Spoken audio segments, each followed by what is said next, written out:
Today I'm going to do something a little bit different and I'm going to do a mystery ingredient challenge with Jeremy from the Katei Gourmet. Jeremy also does a lot of Japanese cooking here in Japan, so I'll put a link to his YouTube channel in the description below. And the rules are going to be a little bit different to my usual surprise ingredient challenge, but let's give him a call and find out exactly what we're going to do. Hi Jeremy! Hey Cassie, so you have a mystery ingredient challenge for us? Yeah, so I had this idea where basically we would come up with 10 unique Japanese ingredients. So we've both come up with 5 each and we've got our list. So we're going to spin a wheel and find out what our ingredient is. And the idea is that basically this is the first time, or like one of the first times that we're cooking with this. And the goal is to come up with an original dish that highlights that ingredient. So first we'll spin a wheel for the ingredient and we both have to use that ingredient, but then we'll spin another wheel separately so we'll both have a different cooking method. Interesting, that sounds great. So we set a few rules that we both have to follow to come up with our original dish. So it must be an original dish. So no checking recipes, but a little bit of research beforehand to see how to prepare the ingredient is okay in case it's something that we've never used before. So the second rule is that we must use the cooking method. Third one is no practice. We'll be trying out this ingredient for the first time on camera in the video. We can do 2 attempts, but we must show our first attempt. Okay. So on the wheel today we have kanten, Goya, shiso, hijiki, myoga. Shirasu, edamame, anko, pickled daikon, and sweet potato. What are your thoughts? Is there any that you want to cook with or that you really don't want to cook with? I think the one that I'm most unfamiliar with is kanten. I'm also a little bit worried about kanten, even though I've done sweets and have like some ideas of what you would use it for. I've never actually used it myself, so it could be quite difficult. Let's see what comes up and hopefully it's not kanten. Yeah, exciting. So let's give it a spin.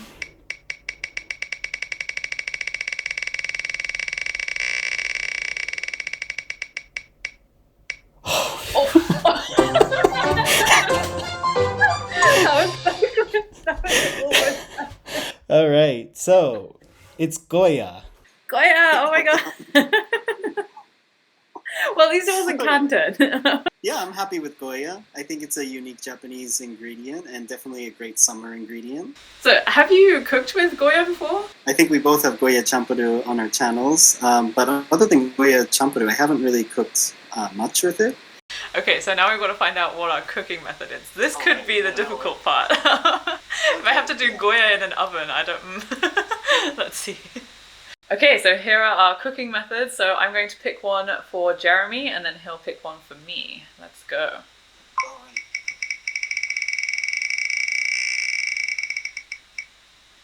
Pot or nabe? Okay, that's all right, yeah. Yeah, I'm pretty happy with that. There's a lot of things you can do with it, so I'll have to think and figure out what kind of dish I want to make with it. Next, let me spin the wheel for you and we'll see what your cooking method is. So since I have nabe, I'll be taking that off the wheel for Cassie. So let's see what Cassie will be cooking Goya with.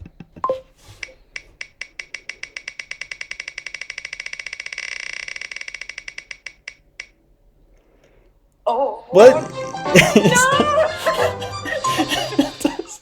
I didn't want. No. You shouldn't have said it. All right, Okay. so you'll be I'm gonna making... use my oven for this. Oh my god! Maybe I can make like a bread or something.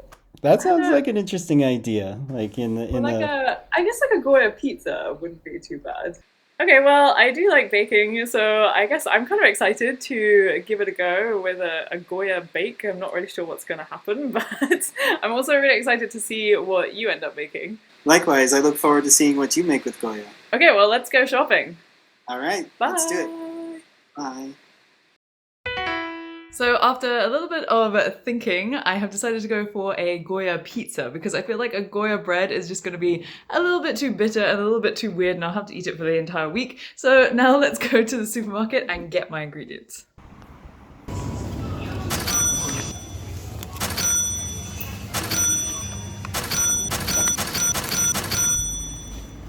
Okay, so I'm going to start with the star of the show, which is the Goya.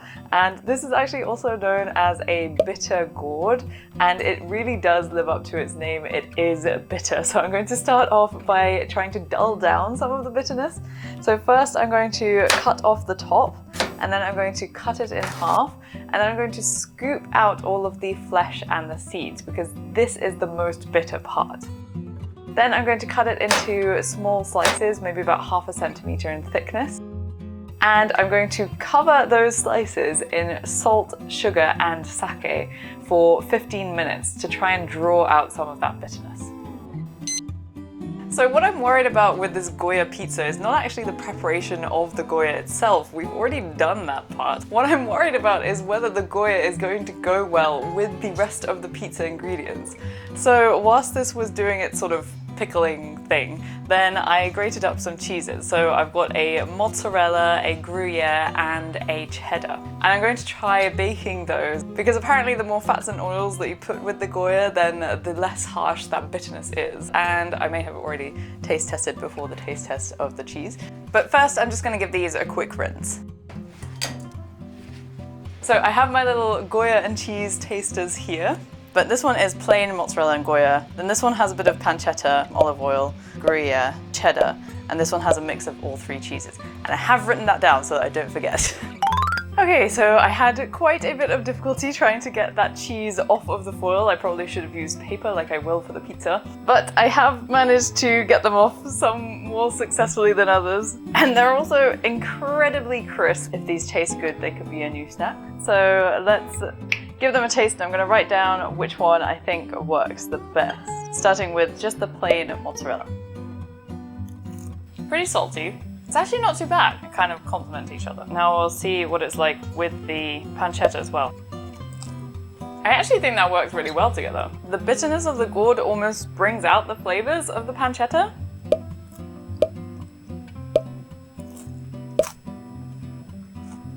So I think I'm either going to go with just the mozzarella and cheddar blend or just mozzarella and Gruyere.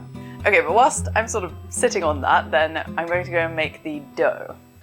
Okay, so for the dough, I am definitely not a pizza expert, and I know we said no recipes, but hopefully Jeremy can forgive me for using this pizza dough recipe by a YouTuber called Weeds and Sardines. This is his 1-hour pizza dough, and it starts with some slightly warmed beer. So I used some Asahi.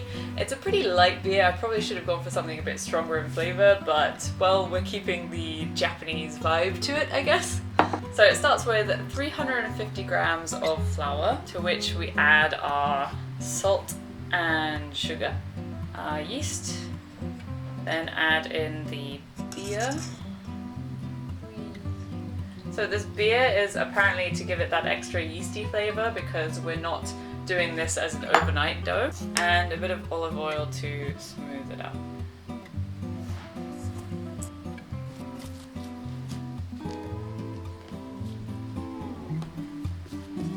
So now I'm just going to cover these and leave them for 15 minutes. So once they've had a 15-minute rest, then we have to oil some baking paper and roll them out into their shapes.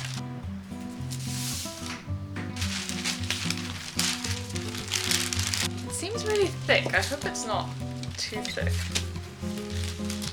So I'll prep the other 2 as well, and then I need to leave them for 30 minutes to rise at room temperature. Whilst I'm waiting for those to rise, I'm going to make a sauce. And this is pretty similar to, actually I'm pretty sure it's basically the exact same thing as the Weeds and Sardines version. The only difference is that I'm going to put in some soy sauce instead of the salt. Okay, this is terrifying because this is just my table. I don't want to get tomato juice all over my table.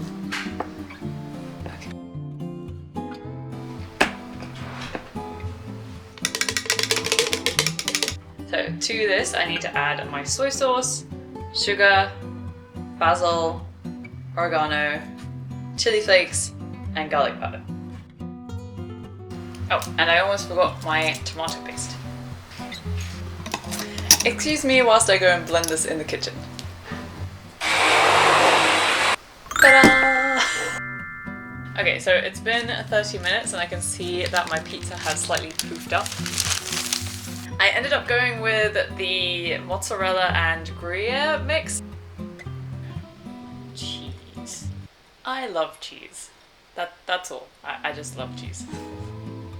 And the Goya! Just plop them around. Okay, I've made way too much Goya. I don't want to put much more than this on. And the pancetta. Pretty proud of that. I think that looks pretty good. Now I've got the issue of trying to get it onto the tray.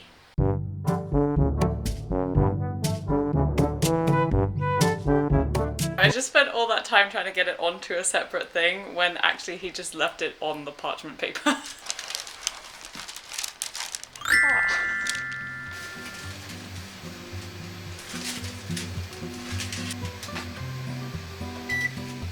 Okay, I'm a little bit terrified because this is the first time that I have pushed my oven to its limits. 300 degrees is how far it will go. Okay, at this point I'm also thinking that my impressions were correct and it is too thick, so I don't know if I'm gonna need to cook it for a bit longer. Yeah, okay, it definitely needs longer. I'm gonna give it another 2 minutes.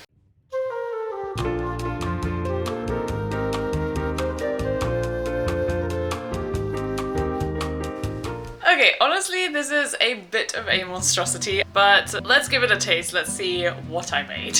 Also, apologies to any Italians that are watching.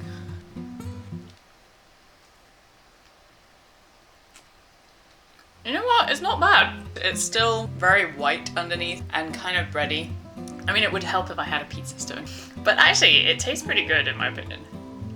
Yeah, like there's not too much bitterness from the Goya. It's just like a little bit bitter, but it really goes with the pancetta actually. I think I'd give myself like a 6 out of 10 for this. It could be better, but it could be a lot worse. So I ended up making a Goya pizza because my surprise ingredient was Goya and my surprise cooking method was baking. But Jeremy from the Katei Gourmet, although he was also given a Goya, was meant to do something in a nabe. Right now I'm playing a couple of previews of his dish on screen right now, but actually as I'm talking I have no idea what it is. So head over to his channel to see what he cooked with Goya. But that's it from me today, so I'll see you next Sunday.